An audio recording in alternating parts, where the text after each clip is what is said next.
This evening, as I was getting ready to thinking about what we're going to talk about this evening, I realised this is my last preach before 3 weeks holiday. Woohoo! I'm more excited about it than you are. Can I just say that? And it really struck me. I kind of realised what that actually meant.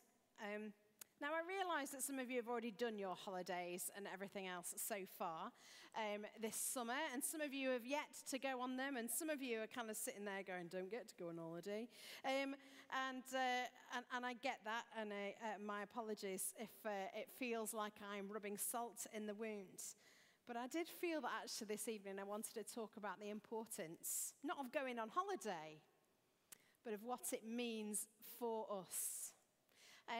Now, for me, it means, and the beauty of being here, I will say, is being able to take 3 weeks off and not worry that things will fall apart because we have a whole team, and it's amazing. And what a gift that is. And you know, Catherine took 2 months on sabbatical, so Sam, I think she can owe me that at least, don't you think? So I feel sorry for Sam because he's the only one who's not had quite such extended periods off. But we get it eventually. We all get it eventually. But actually, it's really important, isn't it, for us to have time. And not just time off, not just time off from the slog and the grind of work, but time with family. I was mentioned this morning, we talked a little bit in my service this morning about summer holidays and taking time out and knowing that the girls can not ask for 3 weeks, are you in tonight for bedtime? Which is their most common question at the moment. Generally, when I've got evening meetings and everything else, are you here for bedtime? Is my most common question. And for 3 weeks, being able to go, yes. Not entirely sure how I feel about that, but for 3 weeks, I am definitely around for bedtime, and how important that is for us to be able to do that. Yeah, all right, enough. So we'll have odd comments from the front. The thing is, the wonderful thing about rest and holiday and relax and Sabbath, we may want to call it, is that actually it's modelled and prescribed right from the beginning, isn't it? Right from the very beginning of creation, God models rest. The seventh day, God rests. Now, it's up to you how you understand the creation story, and we're not going to go into that tonight. We've already done that a few months ago. But the important thing is, in Scripture, it models rest. Right at the very beginning, on the seventh day, God rested. It is modelled. And then it is prescribed as well, all the way through the Old Testament, as all the laws were being laid out and everything else. Sabbath, rest from work, rest, time to spend with family, etc., is modelled and prescribed. The thing is, we often get ourselves so tied up in who we are and what we're about and everything else that actually we sometimes forget that. No, not that we just forget to rest, but in the rest, it takes us a long time to remember who on earth we are. And I've taken the advantage of this not being live streamed to show a video clip. Now, normally, I use video clips to the nth degree, partly because I love film, and we have a very large collection at home. But also because I kind of love relating Scripture to and our Christian discipleship to stuff that we see in films and kind of doing the whole interplay between those. And so we're going to watch a little film clip from a film that surprises when it was 20 years old, this film. It always makes me feel old when I realise there's a film that is that old, that I'd known and seen, called Seabiscuit. It's based on a true story about a racehorse called Seabiscuit. Some of you all know the name. Some of you have seen the film, no doubt. And we're just going to watch a little clip. It's about 4.5 minutes long. And in this clip, we've got to the point where Seabiscuit has been bought by a rich couple who just want to have a go at and they fall in love with this horse, and they take it to the trainer who is kind of a little bit in despair because this horse has, let's just watch it and see. Thanks, Rob.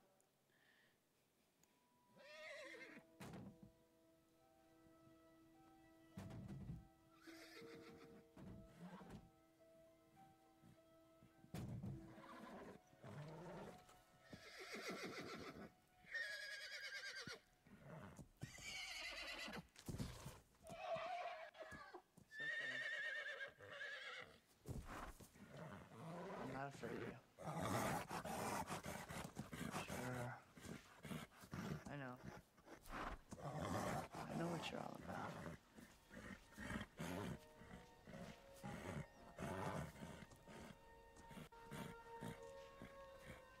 You hungry? Huh? Yeah. Bet you are. Huh? Come on. Come on, boy.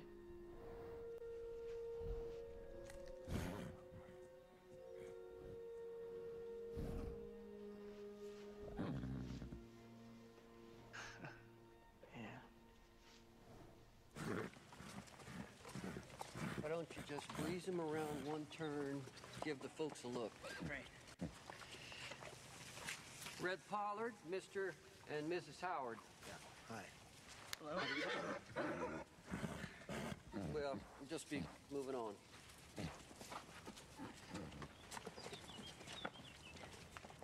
Does he breathe? Well, we'll find out.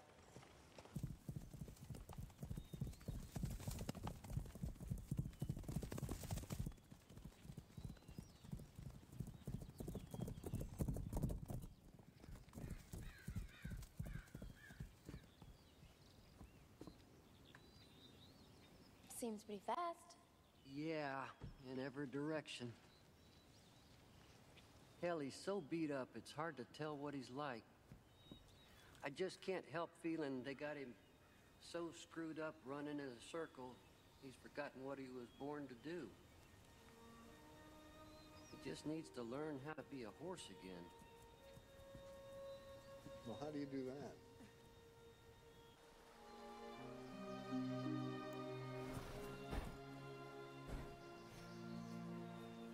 How far do you want me to take him? Charlie, stop. Okay. Seems like a pretty good ride. Hope so.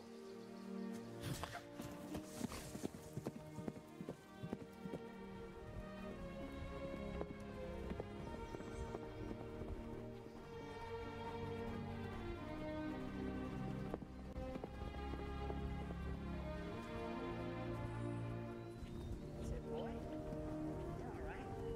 Let's see what you got, boy. Ha! Ha! Ha! Ha! Woo! That's it. That's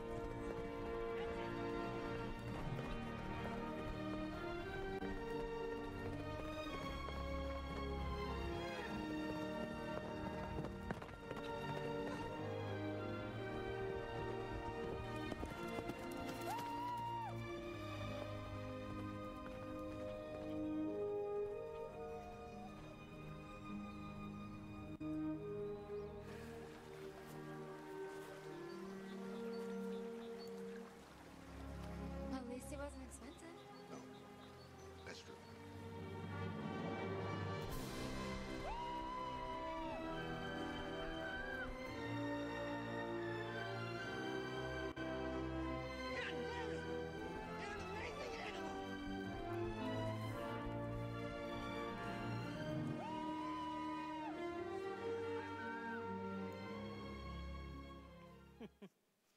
I love that. Sometimes we need to learn how to be a horse again.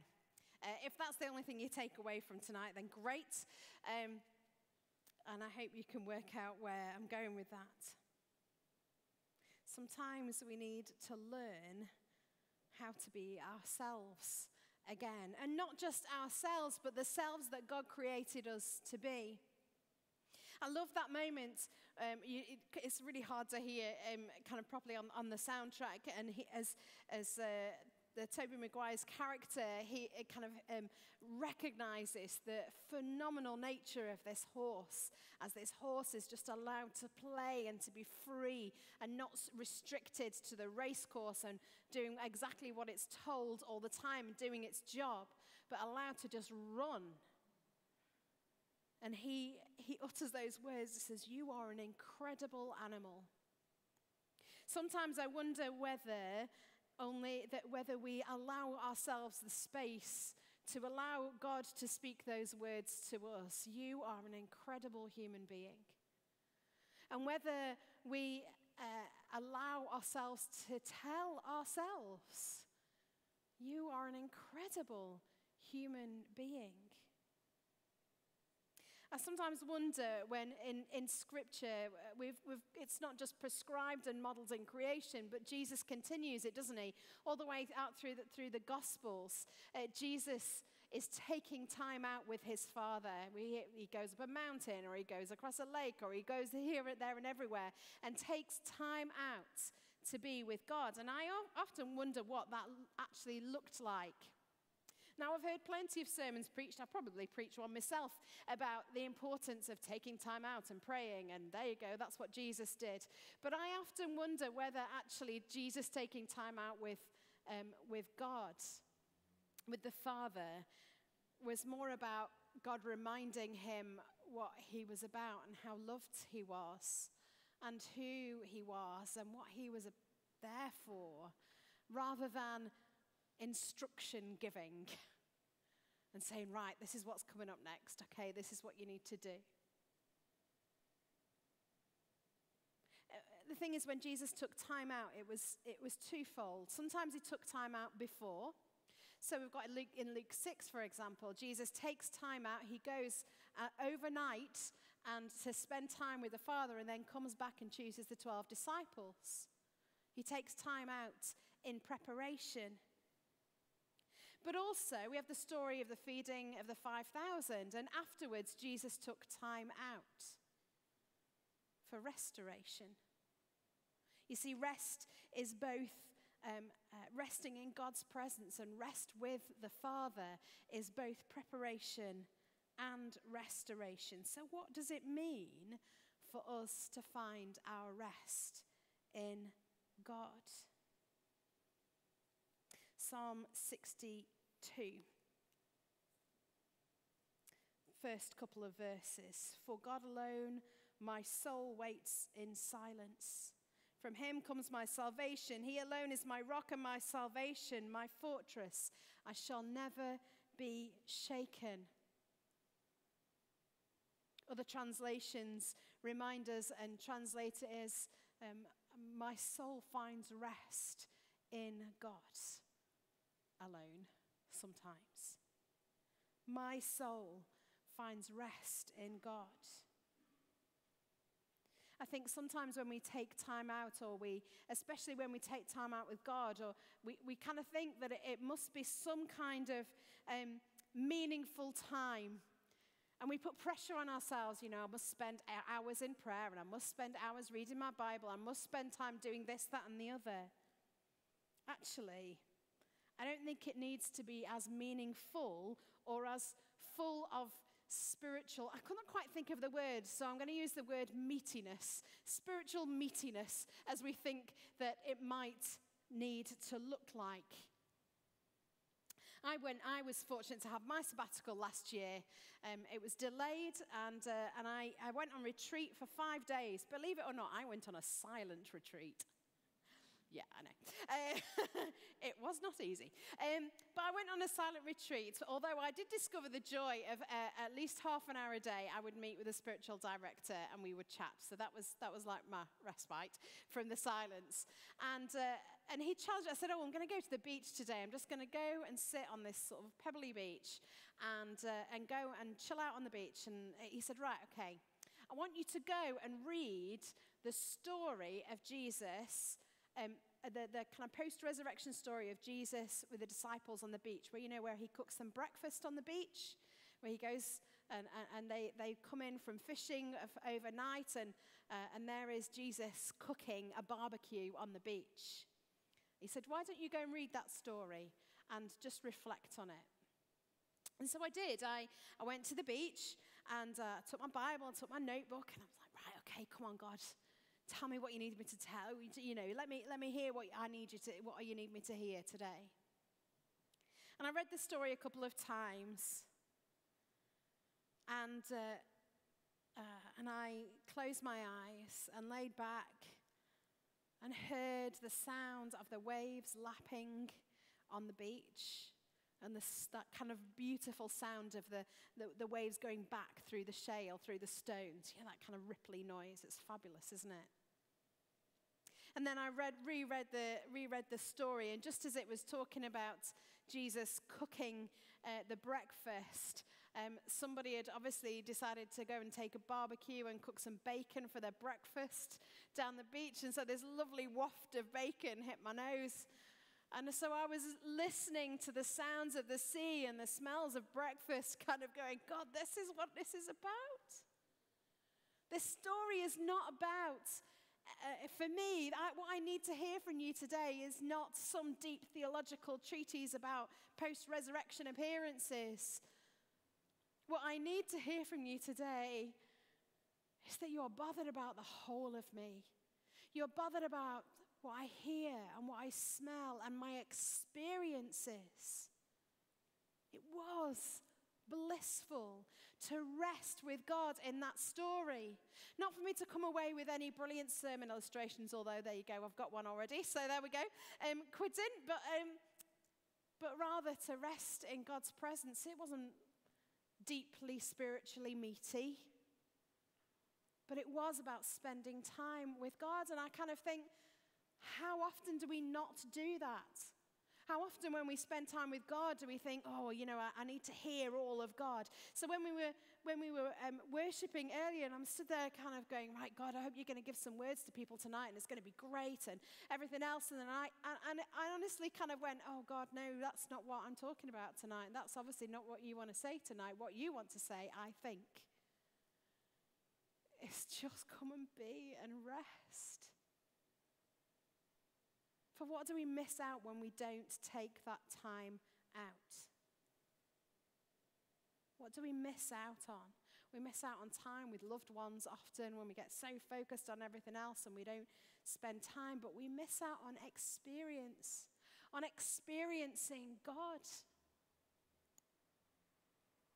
Sometimes we need to learn how to be, or relearn how to be the being that God created us to be.